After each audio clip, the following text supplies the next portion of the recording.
এবারে ঠিক করলেন লম্বা করে, সেখান থেকে চমৎকার ভাবে বলটিকে ক্লিয়ার করলেন ওই আহমদপুরের গোলরক্ষক এবং অত্যন্ত সুন্দরভাবে তার ক্যারিশমাটিক ওয়েতে তিনি বলটিকে তালুবন্দি করলেন এবং ওই 22 নম্বর জার্সি পরে তিনি মাঠে খেলছেন। হয়তো প্রতিপক্ষকে জানান দিচ্ছেন যে এই মিলে 22টা বল মারলো একটা আমার ভারে জড়াইব না।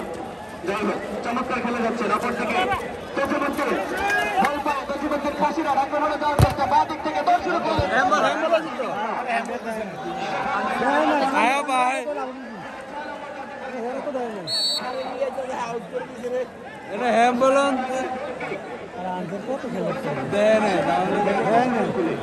কিন্তু আমাদের দেখে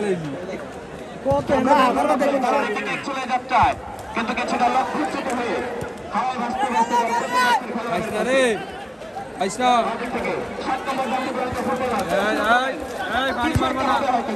খেলো ঠিক আছে, আঙুরে পানি মারবো না কিন্তু। সেখান থেকে ক্লিয়ার করলেন অভিজ্ঞ গোলরক্ষক মাস্টার।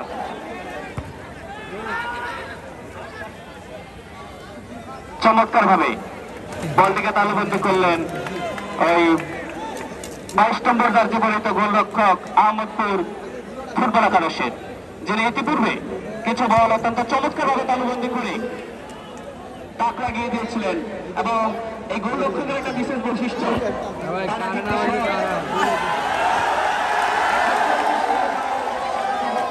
এই গোল বারের দিকে যাওয়ার চেষ্টা।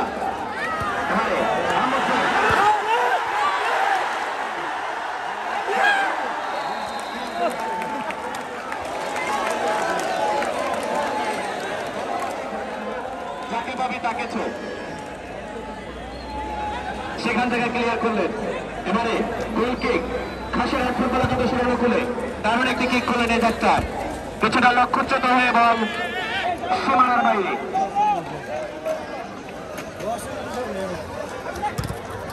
আমরা দেখতে পাচ্ছি চমৎকার ভাবে খেলে যাচ্ছেন এই খাসিরহাট ফুটবল একাদশের খেলোয়াড়রা, কিন্তু ভাগ্য যদিও আজকে তাদের সহায় হলো না। আমরা দেখতে পাচ্ছি 4 নম্বর জাতীয় পরিচিত ফুটবলার, 6 ফুট 1 ইঞ্চি উচ্চতার বাহারি চুলের ফুটবলার চমৎকার ভাবে খেলে যাচ্ছে।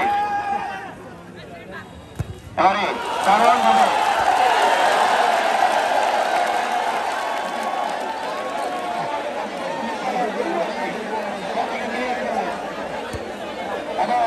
আমরা দেখতে পাচ্ছি তার সতীর্থ খেলোয়াড় দেখে তিনি ডেকে বলছেন যে এটা তো ট্রেলার দেখছে, আমি জোরে মারলে আহমদপুর যাইব।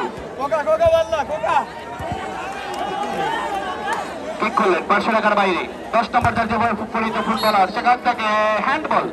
আগে বলেছিলাম এই রেফারি গোলাম মুস্তফা স্যার কিন্তু বড় হেডমাস্টার, অত্যন্ত চমৎকার তীক্ষ্ণ দৃষ্টি সম্পন্ন একজন রেফারি।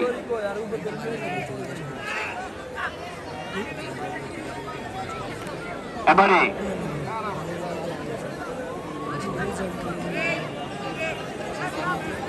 কিক করবেন তজুমুদ্দিন ফুটবল একাদশের অনুকূলে, লম্বা করে বানিয়েছিলেন, দারুণ একটি কিক ছিল, গোল হবে হয়তো কিন্তু না। এই খেলোয়াড় আক্রমণে যাওয়ার আগে